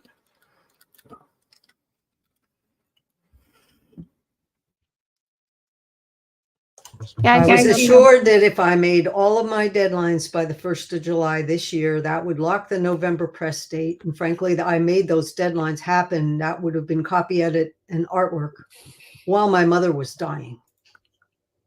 I made those deadlines. Hell or high water, I made those deadlines. So I will feel let down if they have moved it to July, because there was nothing on my end to stop that November press date. And from what I can understand from how the distribution works, the container ship takes 3 months to come over, and then it takes a month to stock. So a November press date, they had 5 months for May 23rd to get those books to the US distribution and get them out into distribution. That should have been plenty of time. I don't get why this July delay. I was told it was because of distribution, getting them over to the US, but that should not have happened. So I don't know what could have bumped the November press date. That could be the real reason, and it would be nothing on my end. It would be because some other bigger author than me needed that press time and they rushed something out. See what happens? Those are things I can't control. So something internal like that, that's corporate, because a more successful book had to be moved up in the schedule because somebody turned in late and they quick had to get it out because bigger advance, they got to earn it back. They're gonna make money. That can throw a wrench in a schedule real easy. So I don't know. I wouldn't want to make the supposition. I'm trying to run it down, because what could have disrupted that November press date that suddenly it's going to take July to stock the books in the US? So that could be what has happened. And that would, of course, change how the Kindle listing came up, because without page proofs, without final copy, they're not going to make a Kindle edition either. Though I heard I've got to start doing the pronunciation for the audio. I got to make a recording for that. So the audio narrator, if so, they got final text. So I have no idea. I have a brand new editor who just started on the job in July, and she's still figuring it out. And so there's a limit to how fast I can get information out of a person who's not been on the job, just came back into the department and has no clue what the story is. I think I'm lucky she read book 1 way back when. Oh. That's better than I've had the last 10 rounds before her. So I'm really grateful for that. But we just got to see how it pans out. But she's not going to have time to read these books, given the workload she's got. They're terribly understaffed. I wish she could.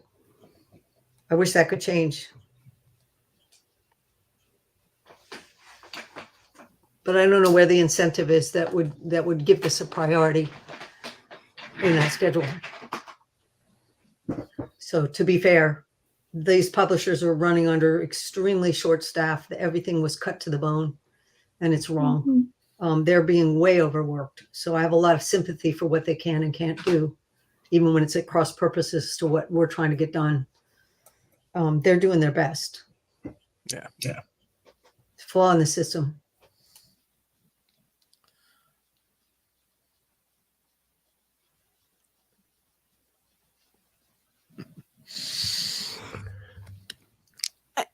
I did find it on Barnes and Noble. So Jennifer, I guess if you can if you search for the ISBN on Barnes & Noble, you might be able to find it there. But yeah, Amazon US doesn't seem to have it yet, but we'll keep looking. All right. Any other final thoughts before we go? Cool. Should we do outros? Chibi-Po, would you like to start us off? Sure. Again, I'm Chibi Po. I can be found on Twitter and Page Chewing. You can also find me, doing some buddy reads for the series over on Goodreads in their discussion forums. We're currently on. Some people are still finishing Curse, and we're started up ships this month. So if anybody wants to chime in over there, please do so.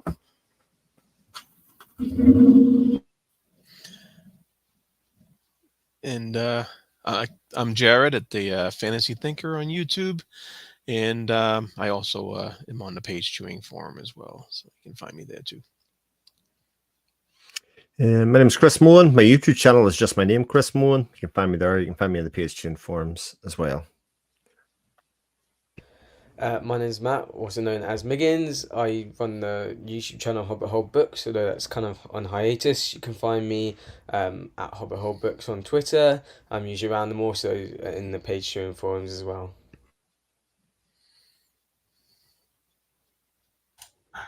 I'm Janny Wurts. You can email me through my website. I still answer all my email myself. You can find me on Twitter. You can find me on the Page Chewing forum. I do have an account at Goodreads. If you direct message me there, I will eventually see it, and I will probably eventually see it on Our Fantasy at Reddit. But those are not going to be fast. Also, I have a fan page on Facebook, but that's not run by me. So messages there may get relayed to me, but that's not. Email me directly is the best, through the Privia site is the best way to reach me fast. But I'm certainly accessible. I do not get overwhelmed by fan interest. So if you have questions, I know Chibi-Po mentioned the discussion over at Goodreads. There is a question and answer going on with that. And there's nothing stopping you from answering for a future volume if you're beyond where they are now, which is just starting ships or finishing Curse of the Mistwraith. I can always put it under a spoiler tag. So that's not a problem. I mean, all of you know when you direct message me, I answer my direct messages. So you will get a response. Thank you very much for having me today. Thank you very much. Thank you. For being here. Yeah, it was really nice to have you, and thank you so much for answering all our questions, Janny. That was really wonderful to have a conversation with you about everything in the books up to Warhost of Vastmark. We are really excited to pick up Fugitive Prince. We are going to be reading that starting early October. We'll be reading 3 chapters at a time. I think that's the current plan. We're going to be averaging about 130 pages every 2 weeks. We reduced the page count because the font size has gone way down between the 3rd book and the 4th book. Yeah, we'll see you all back then in about a month. Thank you so much for joining us. Was there a plan to read the Gallant in between those so people can catch up? Okay, then people should know the only way you can get the Gallant is off my web store. And it's $3. It's a 100-page novella. It's $3. If you don't have PayPal and you need to write a check or do something different, just email me. I'll get you a copy. Nobody gets left behind here. So anything I can do to help you make your experience better, just shout. Awesome. Yeah, we'll be reading, thank you for reminding us, Janny, we will be reading The Gallant between now and the 1st week of October. I don't think we have a final date set yet, but that brings me to a nice other plug that I want to make, which is to come join us on the Page Chewing forum if you want to read these books with us, or if you want to join the read-along discussions. There are many options to do so, either on the forum threads or here in the group discussions. Yeah, we'll see everyone soon for The Gallant and Fugitive Prince. Thank you so much for joining us. We'll see you again soon. End stream.